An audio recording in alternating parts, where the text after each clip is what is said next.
नमस्ते दोस्तों, welcome to देसी न्यूज़ एनालिसिस। यह चैनल है इंडिया और यूएसए के करंट अफेयर्स एंड एनालिसिस के लिए। न्यूज़ जो सिर्फ हेडलाइन नहीं, इम्पैक्ट बताती है। मैं एक भारतीय हूँ, यूएसए में रहता हूँ, तो भारत को समझता हूँ अपनी जड़ों से और अमेरिका को देखता हूँ सिस्टम के अंदर से। आज हम बात करेंगे जो उदय कोटक हैं। उन्होंने जो सीआई की एनुअल मीटिंग थी उसमें जो स्पीच दी है, और बेसिकली वो एक वार्निंग है गवर्नमेंट के लिए, बिजनेसेस के लिए, इंडिया के इंटेलेक्चुअल्स के लिए और जनरल पब्लिक के लिए। उसके बारे में बात करेंगे। Let's start.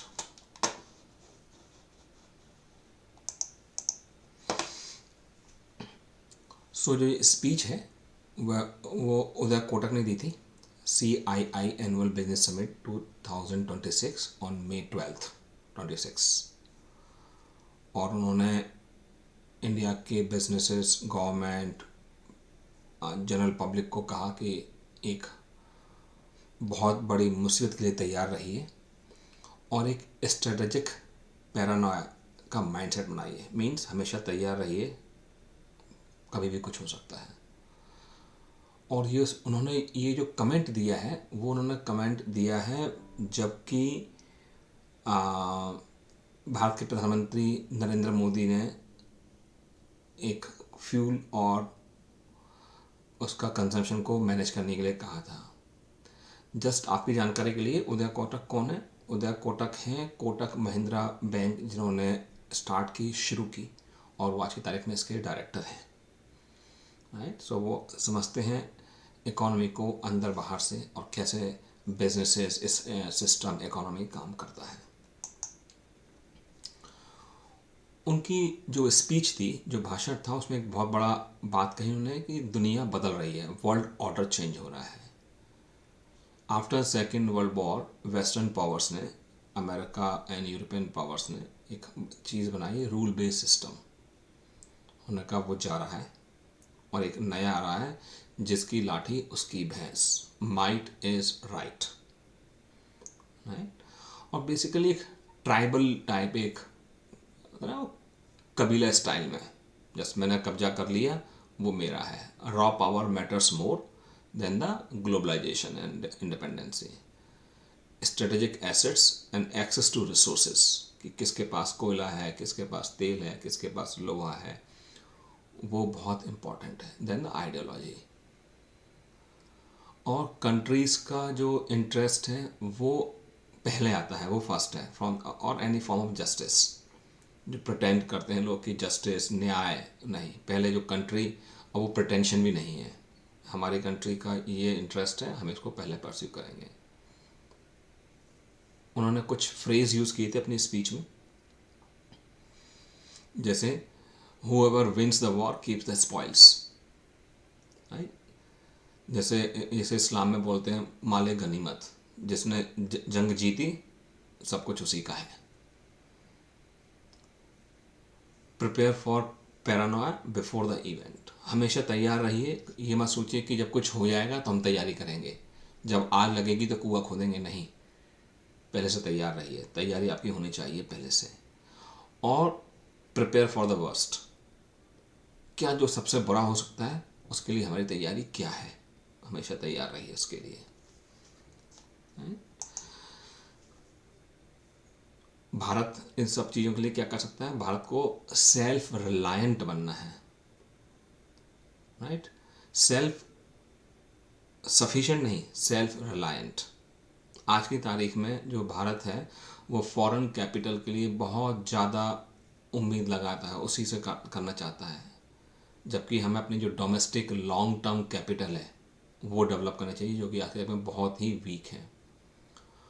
और भारत जो है वो फाइनेंशियलाइज्ड हो गया है टू अर्ली। मीन हमारी जैसे सर्विस इंडस्ट्री हैं, फाइनेंस रिलेटेड हैं, कि भैया स्टॉक मार्केट अप जा रहा है, डाउन जा रहा है, लोन के रेट क्या हैं, हम उसमें बहुत जल्दी कूद गए हैं। उदय कोटक ने कहा, और उन्होंने आर्गूमेंट दिया कि जो भारतीय एंटरप्रेन्योर्स हैं उनको ब्रिक एंड मोर्टार या जहाँ पे कि फैक्ट्री बनानी है, कुछ असली चीज़ बनानी है, उस पर ध्यान दें, ना कि कोई एक ऐप बनाई या उस पर कर लिया या फाइनेंशियल इंजीनियरिंग की उसको आगे बढ़ गए। राइट, जहाँ पे कुछ प्रोडक्शन हो, कुछ नई चीज़ बनाई जाए, ना कि ये कि डिलीवरी ऐप बना ली। Right, that is not required right now. Right now required यहाँ पे कि ब्रिक एंड मोर्टार की फैक्ट्री, राइट, ईंट गारे पत्थर से बनी चीज़ें जो हैं वो इम्पॉर्टेंट हैं। भारत को मैन्युफैक्चरिंग, टेक्नोलॉजी, इनोवेशन पे फोकस करना चाहिए, और जो डोमेस्टिक कैपिटल है उसको लॉन्ग टर्म के लिए यूज़ करेंगे। भाई उसका रिटर्न कब मिलेगा, आज ये नहीं कि अगले साल मिल जाएगा, 5 साल, 10 साल, 15 साल तक वेट करना पड़ सकता है। और जो हॉट फॉरेन मनी है उस पर डिपेंडेंसी कम करनी पड़ेगी, जब भी वो भारत आगे बढ़ेगा। एनर्जी एंड ऑयल रिस्क, हमको मालूम है कि भारत का 80 से 90% ऑयल जो है बाहर से आता है, तेल बाहर से आता है, क्योंकि इंडिया में होता ही नहीं है। उनका कहना है कि जो भारत की सरकार है, भारत की जनता है, भारत के जो व्यापार हैं, वो अभी समझ ही नहीं पा रहे कि जो ऑयल का जो शॉक है वो कितना गहरा, कितनी गहरी चोट लगेगी। और हमें इस बात को अप्रिशिएट करना चाहिए, रियलाइज़ करना चाहिए, उस रिस्क को असेस आपने लेना चाहिए कैलकुलेशन में कि Hormoz is a big vulnerability, एक बिग रिस्क। राइट, और किसी भी तरीके से इस तेल की डिपेंडेंसी से बाहर निकल जाना चाहिए, जैसे रेलवे ने किया है। ये सारी की सारी जो ट्रेन्स हैं पहले चलती थी डीजल पे, उसको सबको इलेक्ट्रिक से कर दिया। और इलेक्ट्रिक हम बना सकते हैं, इलेक्ट्रिक हम कोयले से बना सकते हैं, हाइड्रो है, न्यूक्लियर है, सोलर है। राइट, तो उसी तरह से हमें जो व्हीकल्स हैं अपने, उनको इलेक्ट्रिक पे लाना चाहिए, या और भी जो बाकी का इंफ्रास्ट्रक्चर है। और उन्होंने कहा कि जैसे जैसे क्रूड के प्राइस बढ़ेंगे, इंडिया की जो ग्रोथ है, इकोनॉमिक ग्रोथ है, वो अफेक्ट होगी। जो रुपी है वो डेप्रिशिएट कर जाएगा, इन्फ्लेशन बढ़ेगी, और जो फिस्कल डेफिसिट है जो कि मोदी सरकार ने बहुत अच्छे से मैनेज किया हुआ है, वो सब गड़बड़ होगा।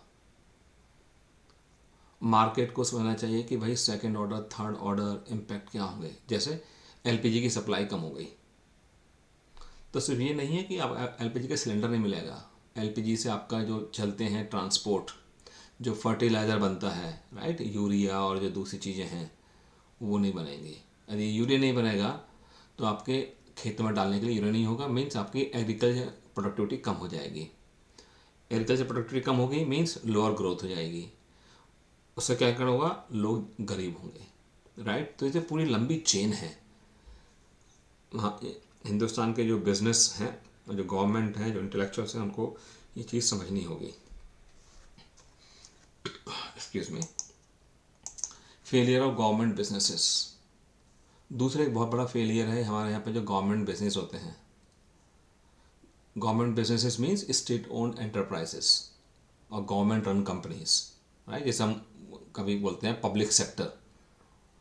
उसको ग्लोबल मैन्युफैक्चरिंग पावर हाउसेस से compete करना पड़ेगा। यदि वो compete नहीं करेगी तो देश के लिए बहुत बड़ा नुकसान है।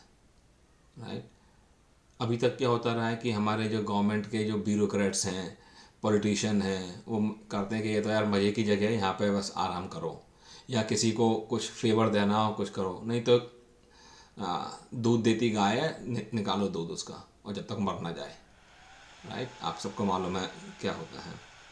और जो बिजनेस, जो ऊपर की जो लीडरशिप बैठी है वो कौन बैठी है, ब्यूरोक्रेट बैठे हैं, नेता बैठे हैं, इनको समझ ही नहीं है कि धंधा चलता कैसे है, बिजनेस होता कैसे है।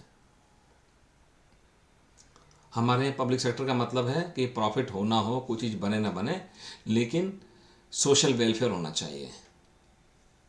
राइट, जो कि नहीं। यदि आप धंधा कर रहे हो तो धंधे को धंधे की तरह करो, बिजनेस को बिजनेस की तरह करो, यदि आपको आगे बढ़ना है, नहीं तो आप वहीं फिसड्डी के फिसड्डी रह जाओगे।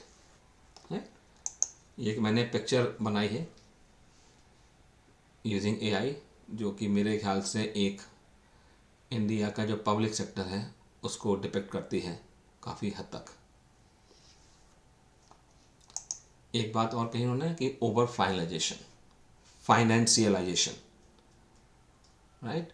बाकी और कंट्री में जो फाइनेंशियलाइजेशन हुआ है वो हुआ, पहले इंडस्ट्रियलाइजेशन हुआ, फिर हुआ फाइनेंशियलाइजेशन।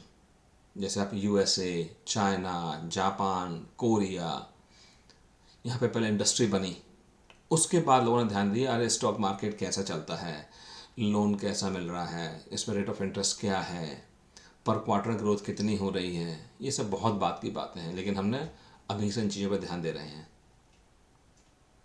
जो कि कभी नहीं हुआ हिस्ट्री में, और हम एक ट्रैप में फंसते जा रहे हैं, राइट। और करेला ऊपर से नीम चला। जब जैसे एआई का स्कोप बढ़ेगा, मीन्स आपकी जो सर्विस इंडस्ट्री है उसमें जॉब घटेंगी, क्योंकि प्रोडक्टिविटी हाई होगी। सॉफ्टवेयर डेवलपमेंट में जो आज मिडिल क्लास बनाई है वो उनको अभी बर्न लगेगा, आने वाला है, राइट। सो जो उन्होंने कहा, उन्होंने एक स्टेटमेंट दिया कि Bharat is becoming a country of traders, not of manufacturers, not of producers. ये एक बहुत बड़ा रिस्क है, राइट। आप देखिए जैसे पाकिस्तान है, पाकिस्तान कुछ बनाता नहीं है, सिर्फ ट्रेड करता है हम। क्या हालत है उसकी। And please don't compare India with UAE और Singapore which their trader, just see their size. उनका साइज़ और हिंदुस्तान का साइज़ बहुत छोटा है, बहुत डिफरेंस है। सो आप उनसे कंपेयर नहीं कर सकते। आप you are a big country, हमें एक बड़ी व्यवस्था है, तो हमें मैन्युफैक्चर करना ही पड़ेगा, कोई और उसका ऑप्शन नहीं है, राइट। उन्होंने फिर क्या, जैसे हम लोग दोबारा उन्होंने एम्फेसिस किया है फाइनेंशियलाइजेशन पर, कि मैं स्टॉक प्राइसेस ऊपर गए नीचे गए, क्वार्टर अर्निंग कितनी है, मुझे कितने स्टॉक मिलेंगे, मार्केट वैल्यूएशन क्या है मेरे स्टार्टअप की, मेरा ट्रेडिंग में कितने स्पेकुलेशन कर लूँ मैं, राइट। इसके मुकाबले हमें किस में फोकस करना है कि बढ़िया नई फैक्ट्री बनाएं, उसमें प्रोडक्शन करें, नए प्रोडक्ट बनाएं, हम इंडस्ट्रियल रिस्क लें, लॉन्ग टर्म बिजनेसेस बनाएं, and brick and mortar business बनाएं, राइट। ईंट मिट्टी गारे से जो बनती हैं बिल्डिंग्स, उनके अंदर चलते हैं बिजनेस, हमें वो बनाने हैं, फैक्ट्री बनानी है, उसमें प्रोडक्शन करना है, राइट। फिर आते हैं बिग कंसर्न, जो देश के एस्टेब्लिश्ड बिजनेस हाउसेस हैं और उनकी जो नई जनरेशन आ रही है वो भी ब्रिक एंड मोर्टार बिजनेस से भाग रहे हैं। वो क्या कर रहे हैं, पैसा लिया और उसको दूसरे स्टार्टअप्स में पैसा ला देते हैं, और वो दूसरी स्टार्टअप कैसी हैं, जैसे डिलीवरी ऐप, या एक और कार आपको टैक्सी कंपनी बना दी, राइट। इसमें कोई मैन्युफैक्चरिंग नहीं हो रही है, we have to accept it. और जैसे जैसे ये बढ़ रहा है, मीन्स नया पैसा मैन्युफैक्चरिंग में नहीं जा रहा है, hard entrepreneurship work is becoming less and less attractive. इस चीज़ को हमें, हमारे जो बिजनेसेस हैं उनको समझना पड़ेगा, नहीं समझेंगे तो पछताएंगे।